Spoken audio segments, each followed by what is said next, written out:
Hi, this is Tony Anati, Casa Esmeralda, and today we're just going to do a little recap of the last couple weeks, what I've been up to, what I've been doing.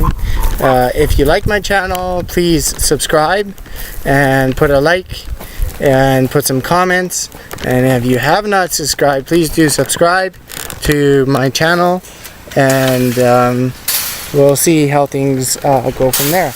So just do a little recap of everything that I've done in the last couple weeks and everything. We'll just do maybe like a 50-minute walkthrough. So the gate is done, it's finished. The electrical line is in. This is my own artistic creation of finishing off a gate. So let's go.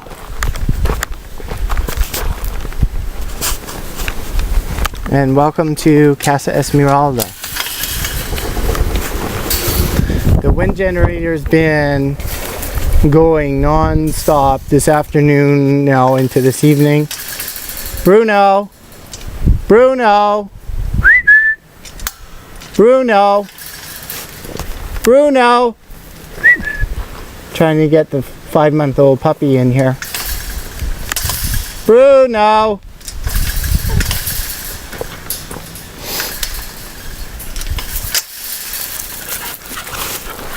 Bruno went out. Anyways, okay, so the wind generator has been going a lot better. It's been running really good since I did the 100-watt upgrade. I've had wind and solar all afternoon, so I decided to do some major loads of laundry, everything, and when I had the Canadian guys here, they did 4 large loads of laundry, and my bill for 2 months was $9.98. So my bill never really changed or anything. The other power plant line is in, so there are 2 lines. The black one is the one from the first installation, and then the gray one is from the second installation, and then I can just keep adding now that line itself, because I have a 30 amp fuse that is hooked up to the grid tie, and I can just keep adding solar panels to that gray line. I could put like a 1,000-watt panel if I wanted to, or something like that, and just hook it up. And then to the fuse box and everything, the electrical box, I have both battery running at night for the electrical fence, and then I have the back wire coming from the grid tie from the solar, and then that's going back in here into the shack or the root cellar. So that's all good, and that's all done. And then going into my root cellar, and then I got it all hooked up here, and you can hear it ticking, you can hear it flashing, and it's going if you hear it.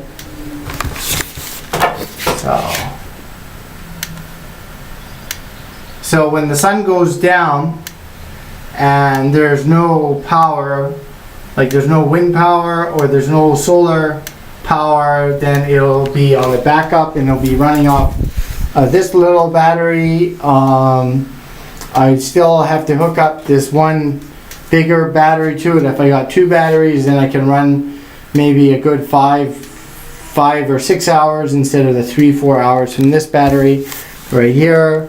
But if the wind generator is going tonight, then it shouldn't be a problem. So I have a 2-phase system where I always have an electrical fence, because if let's say if there's a power out or there's something, if the panels get struck by lightning or anything like that, and I have farm animals on my property or something like that, then the backup battery will automatically kick in, because I have it hooked up here to a charge controller, and the system and everything works really good. And same thing as I said before, I can charge my phone, and I can put a 12-volt light into this charge controller here. So really cool, neat stuff. And one of the reasons why I wanted to do a video tonight, because these bales of hay here, took a little bit of the axe to it and then chopped it. So the chickens are now tillering the hay, and they're just chowing away at it. See, like it was like this here, and I filled up 3 bins back there. We'll get to that right now. And they're just, the chickens, they are just tillering away here right now, and they're doing their chicken thing, and they're preparing the hay for this root stout garden that I'm trying to build. And this is all good, and I'll pick up the hay and I'll put it in the bins. So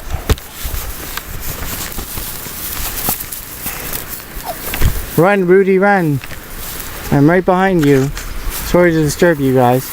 Hope you have a nice time. Potatoes I covered with hay, and I checked down here yesterday, so I'm building up this tower, and you can see some potatoes already still. The potatoes are they're coming right up here, so they're starting to, they want to still come up here through the side and everything. So they're trying to come up, and they will come up and shoot through, and then I'm just going to add more hay as it builds along. And you need lots of fertilizer if you have cows or horses.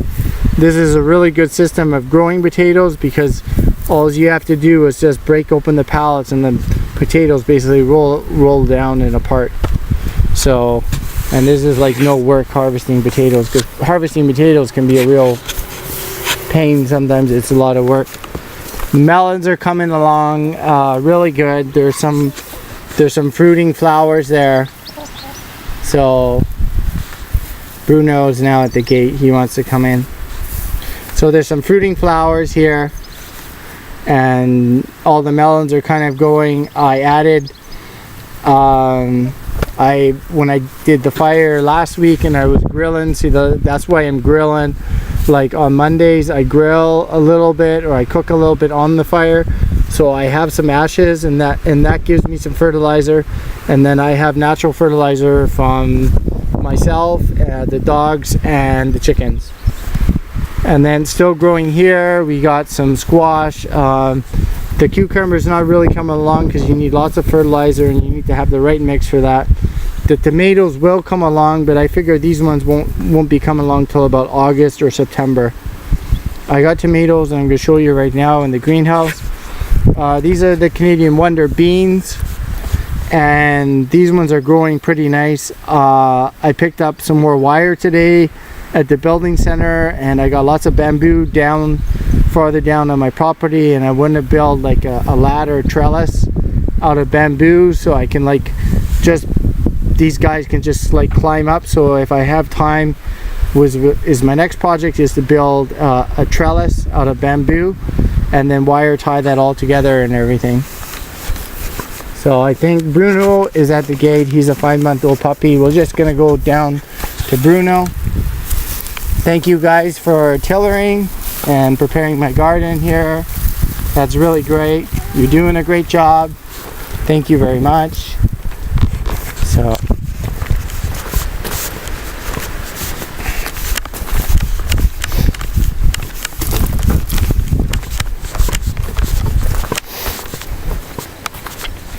trying to see, like on some of the trees I see olives and some I don't.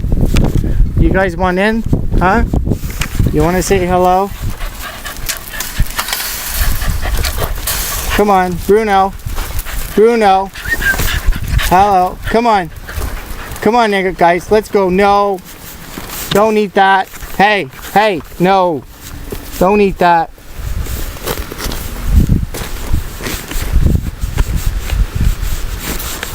Okay, everybody in. Come on. No. Let's go. Come on, guys. Come on. Let's go. Simona. Simona. Let's go. Come on. No. Simona. Let's go. These are my dogs. They're so playful. They're just looking for something to do right now. They're kind of bored. They actually want to go for a walk around my 14.5 acre property. So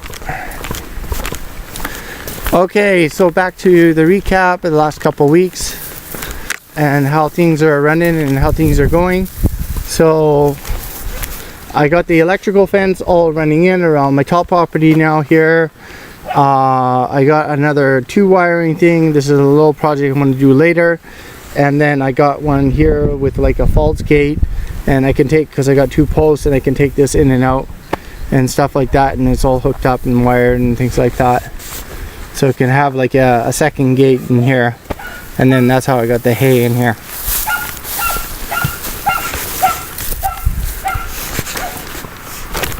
And then going into my greenhouse, the squash is going really good.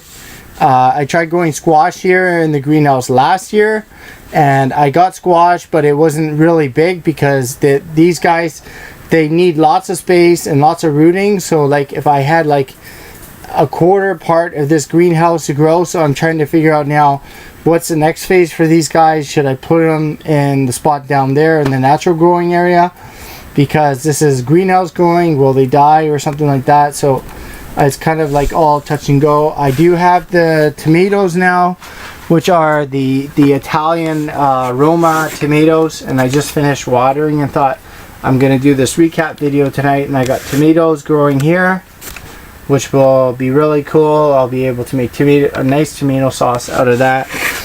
And then there's still all the stuff from last year, which is all the herbs, the thyme, the majoran, the basil, the oreganos.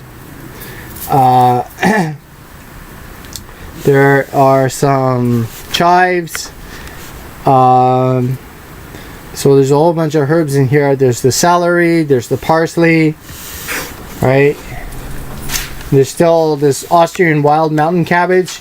I just cut the tops off of this, and then in 2 weeks time it grows back to something like this that's edible, right? I just cut the tops off and then it's all edible. And I have the Cicengili, which are the small sweet cherry tomatoes, and these ones are like the vine, and this vine here, it'll start growing, and it'll start growing like this one here. See, this is like all the way down there. It'll start growing and it's trying to come over here and then out the window. And then I got some salads growing down there. The fennel is already giving me the hint, you need to plant some more fennel, because he's already gone into seed. So I love fennel in my salads, and so that's pretty good. And the bees have been really working at their hive here. These are the Api mellifera, the Italian honeybee, and they're really gentle. They don't mind me being in here and doing watering and stuff. I think only one drone yesterday came and kind of took a look at me and then flew back.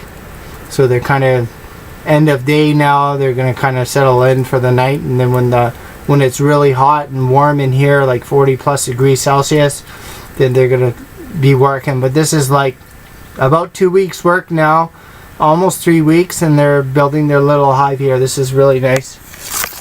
So anyway, here's some tomatoes, and then there's some peppers growing down here. These are the very hot Italian, like with like 300-400 Scoville, and they're really fire hot peppers, which I love to make in olive oil and garlic and salt. I got my aloe vera there, so, which I've been using. I don't use sun cream, I use aloe vera, coconut, and a little bit of neem.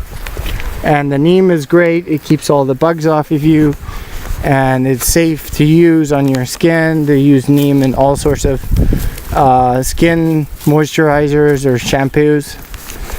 And in here, these were like the wild mountain flowers.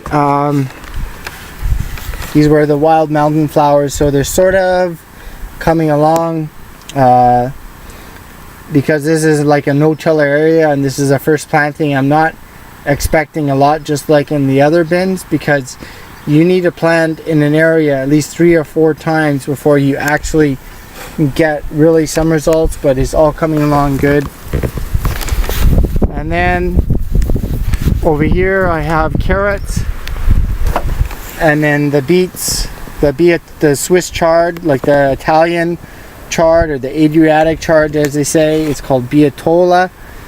And then I got carrots going in there, so there's gonna be all a bunch of carrots here hopefully. And then I planted a whole bunch of different variety of summer vegetables and also fall and some winter vegetables in these bins. I should have marked them, but I'm just like, oh well, whatever sort of comes up. But what I'm stoked about is the radish, and the radish here seems to grow like really well. I've actually had radish, been able to eat radish in about 2.5 weeks here. So I'm hoping that happens again, but that was in my greenhouse, so I think it'll be a lot slower growing outside. And here I got more squash, or as they say, like zucca lungo in Italian. And so this is like sort of my fall winter growing. So this will be like at least 3 or 4 months down the road. At least 3 months I will be seeing something that's edible here. So the beets just came up like the other day, and so I just seeded these like last week. So we're like into day 7 of seeding all these bins here. And then I got some more cabbage that's right here, and that seems to be seeding, and it's all coming up too.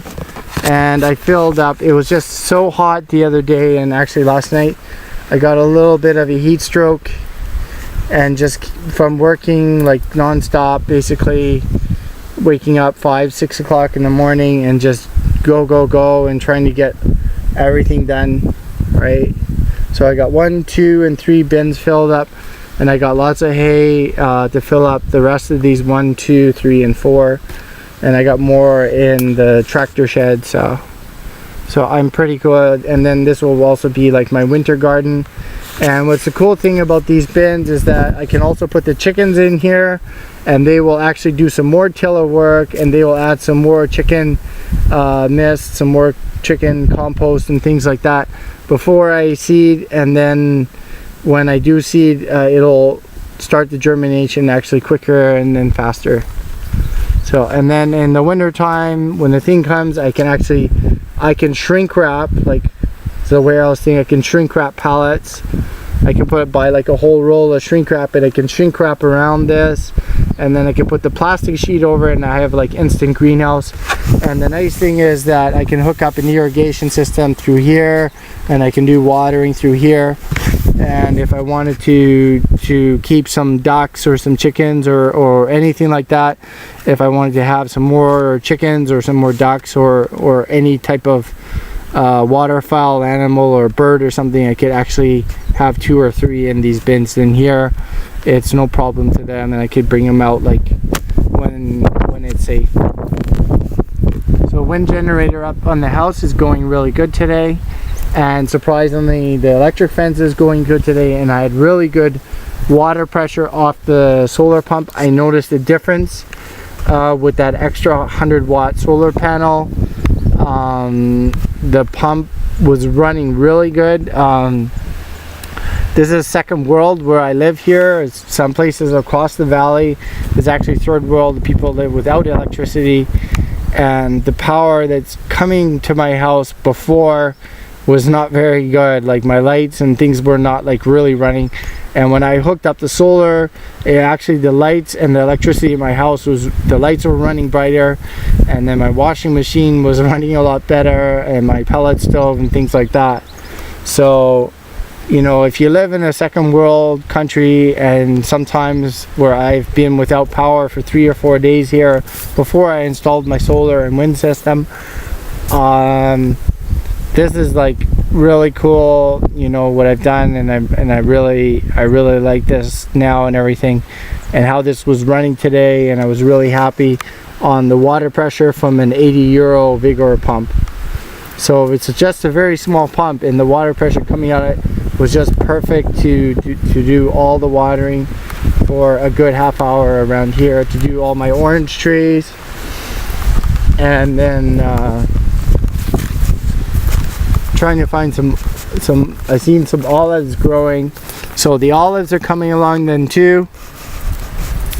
See these olives here, these are the extra virgin, and these are actually not the eating olives, these are the extra virgin cooking oil olives.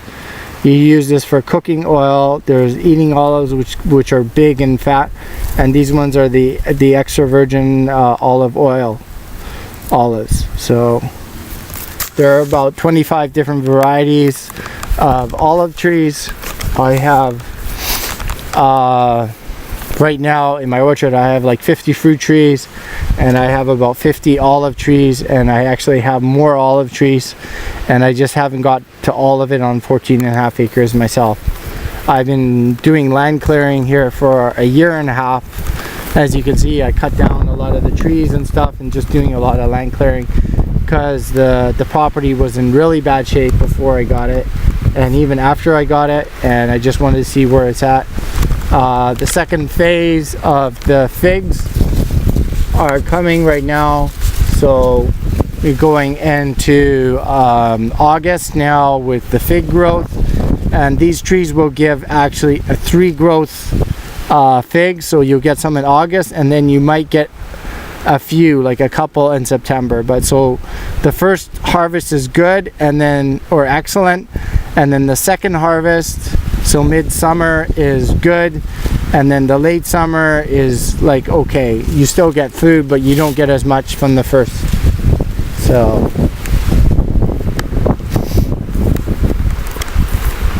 and then this is all natural composting here, so this is rejuvenating the soil and things like that, and I'm just gonna let this sit here and let nature do its thing, and then off and on I'm just gonna walk up and down this. So I'm gonna do some clearing and stuff, and I'm just gonna walk on it, and then all the snapping and things like that, just by doing this is already composting it, and you can actually do it faster. And the chickens have been in here a little bit too. So this is where I was able to do my ranch style. I had like all this wood, and I found some long pieces of tree, and then I was able to do my rancho style gate, which I really like. And now that that's all complete and everything,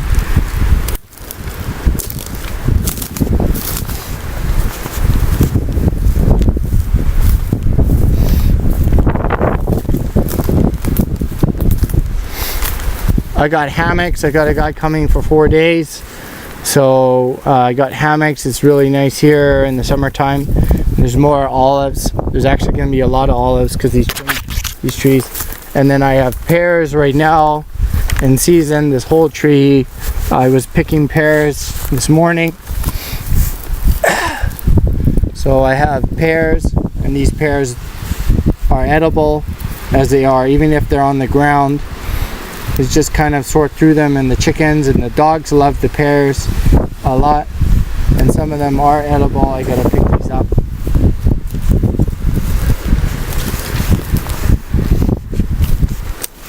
The little fig tree, this guy was like only a ½ meter high, and now it's almost 1.5 meters high, and it's giving me a few figs here when I first moved here.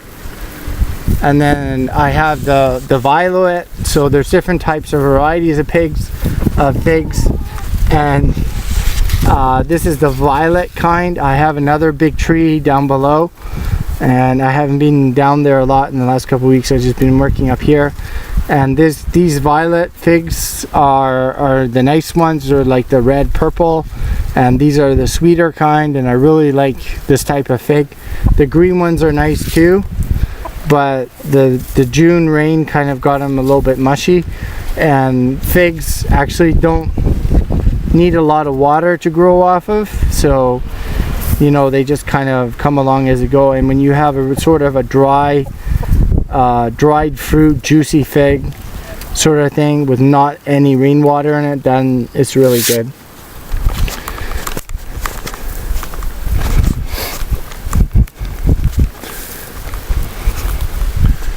And this carob tree I also cut down, I trimmed. It was like growing over the house, and it's just absolutely come back. So like it's grown like a half a meter in just the last 4 months. So after the winter season now, it's a lot of it's like in a half meter or a meter. It's growing all these branches, and I would say by next year time it will be growing another carob beans and stuff like that, which I can sell to organic markets and things like that. And I have like a dozen of these trees on my property, and I love that wind generator today. So I got my washing machine going, and I don't have to worry about when that thing's running. I can have a lot of power. I can run my pellet stove now at nighttime in the winter and that, so that's really cool. And then going off to this last finale before we close off, this is one seed here. This is one plant, and all these trees are, as I said before, from a couple of weeks, are from this.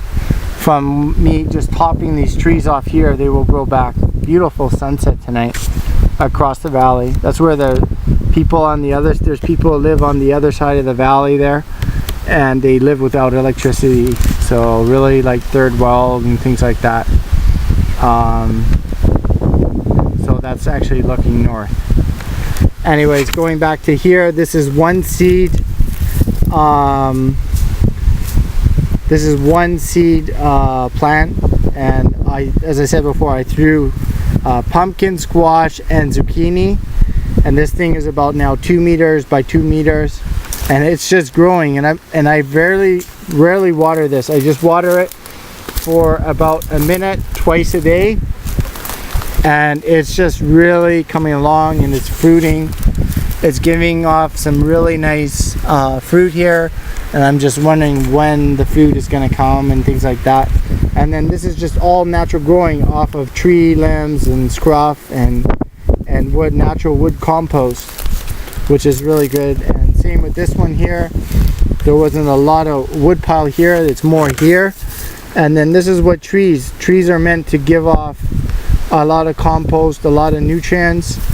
And you know, I just come down here a little bit and I step on this, and this all sort of starts to do its own composting in its natural way, you know. So fence is working good. Okay, well, I'm gonna go make something to eat. Of course, it's gonna be eggs, some potatoes, some veggies, some cabbage in the greenhouse, maybe some herbs. So we'll see what we got. I met one of the farmers today. He gave me some zucchini, and he gave me some potatoes and some tomatoes, which was nice. So I got kind of a trade-off of everything. And I gave him some eggs. These guys are great. I really like these Australorps. They really produce a lot of eggs. The eggs are smaller. And then the Italian hens, they produce a bigger egg, but they don't lay eggs like every day of the week. You maybe get like 5 days a week on an Italian hen to lay eggs. And then on the Italian Australian ones, these black Australorps, they will lay about 6 or 7 days a week. So you will always have an egg. It's just the Italian ones, but you get a bigger egg off of that type of chicken. So they're all going in their hen house now. They're all back here and all happy, and they all tillered my hay. And the two roosters haven't started fighting yet, but they're doing the birds and bees thing. And I got some eggs in the incubator. So that's about it for now. Kind of a long video. Anyways, I'm hungry.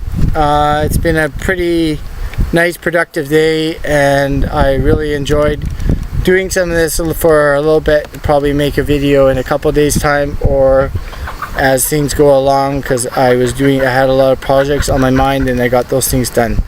So if you like my videos, please like, and then also subscribe, and you can also comment, and I hope I can help or assist or give some good advice or some great ideas about gardening or living off-grid or living on a grid tie or just trying to stay healthy.